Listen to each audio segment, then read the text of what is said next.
नमस्कार दोस्तों, अनुपमा भक्ति चैनल में आपका स्वागत है। आज की वीडियो है राजा हरिश्चंद्र सूर्यवंश के एक पौराणिक और आदर्श राजा थे जो अपनी सत्यनिष्ठा, सच्चाई और वचन पालन के लिए जाने जाते हैं। उन्होंने सत्य के मार्ग पर चलने के लिए अपना पूरा राज्य, धन और परिवार तक त्याग दिया था और अंततः वे अपने वचन का पालन करते हुए हर कष्ट सहने के बाद फिर से राजा बने और उन्हें मोक्ष प्राप्त हुआ। वो भगवान राम के पूर्वज भी थे और त्रेता युग से संबंधित माने जाते थे। राजा हरिश्चंद्र के बारे में अगर कहा जाए तो आज भी ना लोग अगर कोई कुछ कहता है ना तो लोग कहते हैं ना तो राजा हरिश्चंद्र हुए कि तू सत्य ही बोलेगा, है ना। हम लोग बोलते हैं ना आपस में बात करते हुए, अगर उसकी बात की विश्वास नहीं होती तो यही शब्द बोलते हैं ना कि तो राजा हरिश्चंद्र हो रहा है, तू कि सत्य ही बोलेगा, तू झूठ नहीं बोल सकता, बोलते हैं ना। तो मैं आज उसी राजा हरिश्चंद्र की बात करने जा रही हूँ जो हमेशा सत्य बोले। इसके लिए उन्हें कई कष्ट सहने पड़े पर अपने सत्य के मार्ग पे अड़िग रहे, कभी नहीं अपना सत्य का मार्ग छोड़े। लेकिन आज के युग में अगर आप देखिएगा तो वैसे राजा होना बहुत मुश्किल है। राजा क्या, कोई एक इंसान भी नहीं हो सकता कि राजा हरिश्चंद्र की तरह सत्य बोले। इसके लिए उन्हें कितना ही नुकसान न उठाना पड़े। अगर आप एक सत्य बोल दो तो 10 लोग खड़े हो जाए झूठ बोलने के लिए। उस सत्य को दबाने के लिए न जाने कितने झूठ बोल देते हैं लोग, पर सत्य को दबा देते हैं। सत्य बाहर नहीं आता है, छुपा लेते हैं सत्य को और झूठ पे झूठ, झूठ पे झूठ, कई मनगढ़ंत कहानियां बना लेते हैं। पर पहले के जो सत्य होते थे ना, वो सत्य होता था, वो बाहर आता ही आता था और उसका जो सत्य बोलता था ना, उसकी मिसाल दी जाती थी। आज इतने साल, इतने युग बीत गए, फिर भी ये मिसालें दी जा रही है राजा हरिश्चंद्र की। तो मुझसे किसी ने रिक्वेस्ट किया है, इसलिए मैं इस पे ये बनाने जा रही हूँ वीडियो। सत्य के प्रतीक इतने सत्यनिष्ठ थे कि उन्होंने अपने ऋषि विश्वामित्र को दिए वचन को निभाने के लिए सब कुछ त्याग दिया। यहाँ तक कि वे स्वयं को और अपने परिवार, पत्नी, रानी, सैया, पुत्र रोहित को भी बेच दिया था। सत्य की रक्षा के लिए उन्होंने दासता स्वीकार की, शमशान घाट पर काम किया, लेकिन अपना सत्य नहीं छोड़ा। उनकी कथा ऐतरेय ब्राह्मण, महाभारत और मार्कंडेय पुराण जैसे कई प्राचीन ग्रंथों में मिलती है। भगवान राम से संबंध था उनका। वह भगवान राम के पूर्वज थे और इक्ष्वाकु वंश के थे। वे धर्मपरायणता के लिए जाने जाते थे। हरिश्चंद्र अयोध्या के प्रसिद्ध राजा थे जो सत्यव्रत के पुत्र थे। ये अपनी सत्य निष्ठा के लिए अद्वितीय और इसके लिए उन्हें अनेक कष्ट सहने पड़े। ये बहुत दिनों तक पुत्रहीन रहे, पर अंत में अपने कुल गुरु वशिष्ठ के उपदेश से उन्होंने वरुण देव की उपासना की। तो इस शर्त पर पुत्र जन्म हुआ कि हरिश्चंद्र यज्ञ में बलि दे दें। पुत्र का नाम रोहितास्य रखा गया और जब राजा ने वरुण के कई बार आने पर भी अपनी प्रतिज्ञा पूरी ना की तो उन्होंने हरिश्चंद्र को जलोदर रोग होने का श्राप दे दिया था। रोग से छुटकारा पाने और वरुण देव को फिर प्रसन्न करने के लिए राजा वशिष्ठ जी के पास पहुंचे। इधर इंद्र ने रोहितासु को वन में भगा दिया। राजा ने वशिष्ठ जी की सम्मति से अजीत गर्त नामक का एक दरिद्र ब्राह्मण के बालक सोनसेन को खरीदकर यज्ञ की तैयारी की। परंतु बलि देने के समय समिता ने कहा कि मैं पशु की बलि देता हूँ पर मनुष्य की नहीं। जब समीता चला गया तो विश्वामित्र ने आकर शून्यसेन को एक मंत्र बतलाया और उसे जपने के लिए कहा। इस मंत्र का जप करने पर वरुण देव स्वयं प्रकट हुए और बोले, हरिश्चंद्र, तुम्हारा यज्ञ पूरा हो गया। इस ब्राह्मण कुमार को छोड़ दो, तुम्हें मैं जलोदर से भी मुक्त करवाता हूँ। यज्ञ की समाप्ति सुनकर रोहितास भी वन से लौट आया और शून्य से विश्वामित्र का पुत्र बन गया। विश्वामित्र के कोप से हरिश्चंद्र तथा उनकी रानी शैव्या को अनेक कष्ट उठाने पड़े। उन्हें काशी जाकर सौपच्य के हाथ बिकना पड़ा, पर अंत में रोहितास को असमय मृत्यु से देवगण द्रवित होकर पुष्प वर्षा करते हैं और उसे राजकुमार जीवित हो उठता है। इस महान राजा से संबंधित कहानी विषय में एक महान तार्किक व्यक्ति ऋषुल ने बताया कि विश्वामित्र के कहने पर अपना सब कुछ दान देने के पश्चात दक्षिणा देने हेतु अपने पत्नी को 500 स्वर्ण मुद्रा में बच्चे रोहित को 100 स्वर्ण मुद्रा से बेचने के पश्चात स्वयं को भी 500 स्वर्ण मुद्रा में बेच दिए थे। तब 1100 स्वर्ण मुद्राएं तैयार किए थे, किंतु व्यापार के नियम के अनुसार किसी से किसी सामान के बदले पैसा ले पर वह सामान उस पैसा देने वाले अमुक व्यक्ति का हो जाता है।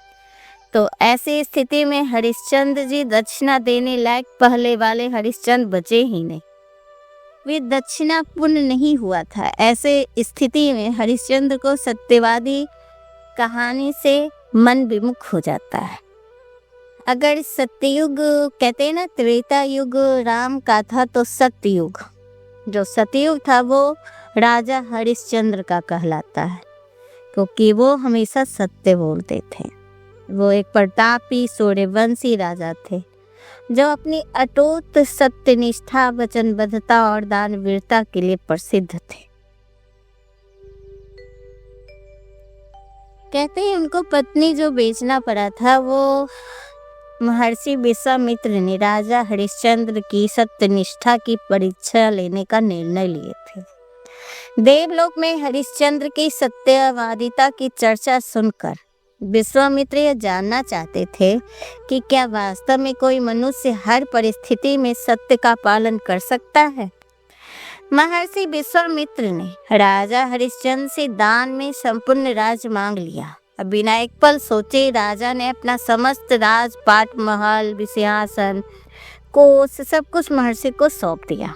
लेकिन परीक्षा यहीं समाप्त नहीं हुई।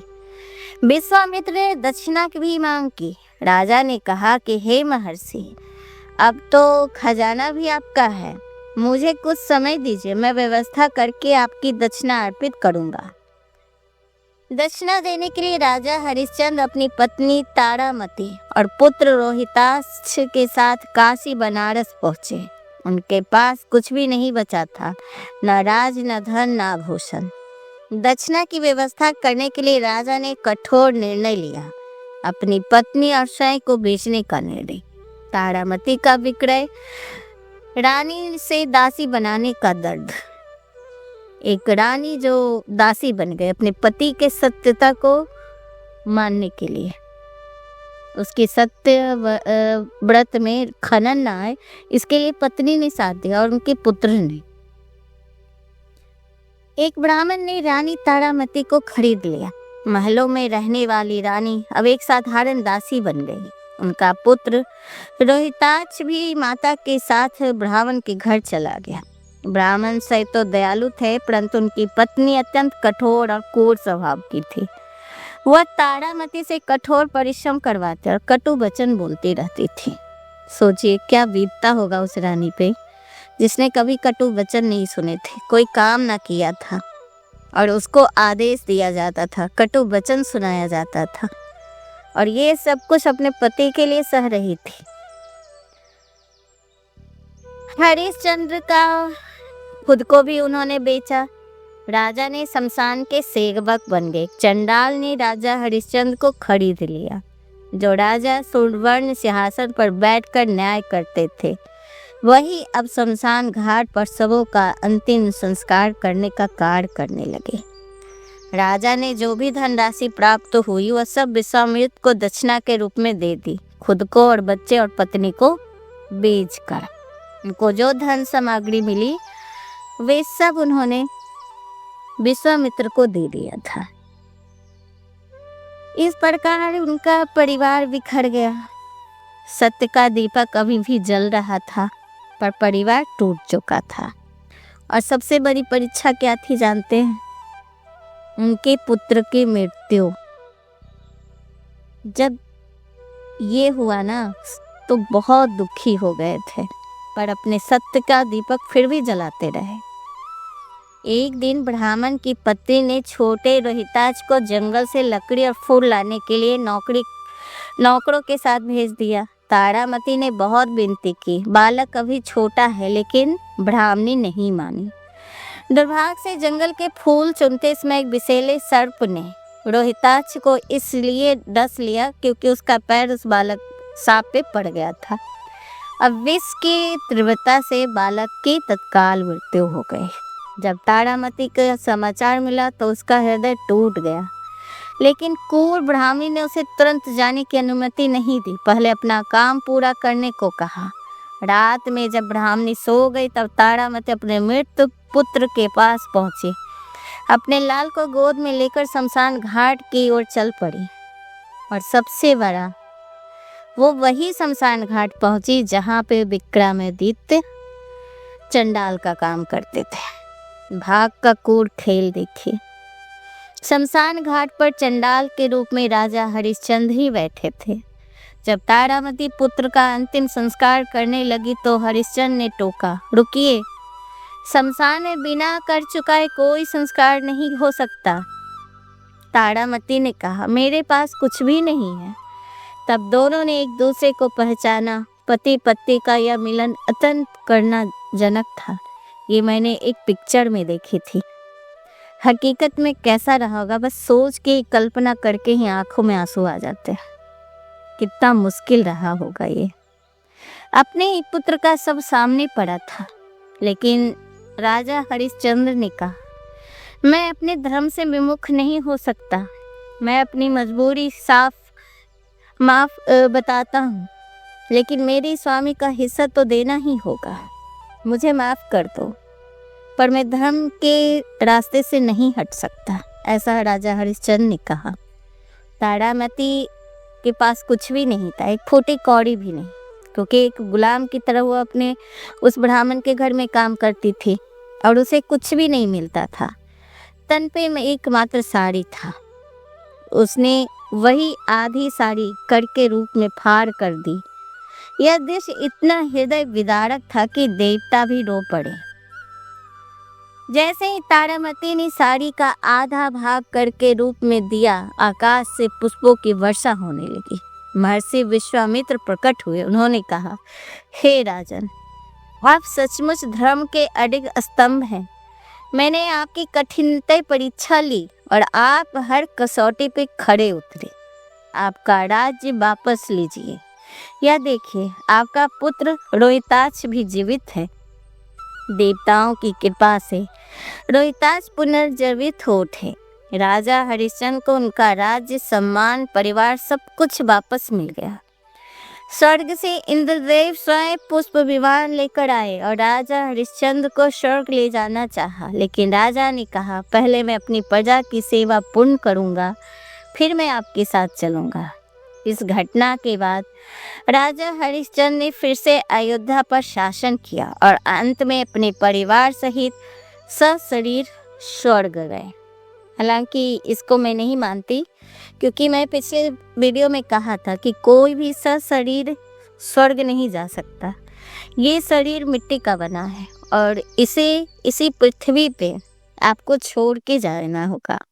स्वर्ग सिर्फ आपकी आत्मा जा सकती है, शरीर नहीं। बट इसमें कहा गया है तो मैं इसको मानना है, क्योंकि उतनी तो ज्ञानी हूँ नहीं। पर राजा हरिश्चंद्र की कहानी से मिलने वाली यही शिक्षा है, चाहे कितनी भी विपत्ति आए, सत्य का मार्ग कभी न छोड़े। सत्य ही परम धर्म है। एक बार दिया गया वचन ना पत्थर की लकीर है, उसे निभाना ही मनुष्य का धर्म है। पर आजकल कहाँ निभाते हैं, हर कोई तोड़ने में ही लगा हुआ है। कठिन समय में धैर्य रखना और धर्म का पालन करना ही वास्तविक शक्ति है। राजपाट, धन दौलत सब नश्वर है, केवल सच्चाई और नेकी साथ जाती है। तारामती ने भी अपने पति के सत्य के मार्ग में पूर्ण सहयोग दिया है। यह आदर्श पति पत्नी का उदाहरण है। हरिश्चंद्र की कथा मार्कंडेय पुराण, आदि पुराण और महाभारत में वन पर्व में मिलती है। कुछ इतिहासकारों के अनुसार राजा हरिश्चंद्र का समय लगभग 29,000 ईसा पूर्व था। 1913 में दादा साहब फाल्के ने राजा की पहली मूक फिल्म राजा हरिश्चंद्र बनाई थी। पुराणों में कहा गया है कि राजा हरिश्चंद्र स्वर्ग में विशेष सम्मान प्राप्त है। तो आगे की कल की कहानी, इनके बारे में और भी जानकारी मैं दूंगी। आज का बस इतना ही। आपको ये वीडियो कैसी लग रही है हमें जरूर बताइएगा। धन्यवाद, नमस्कार।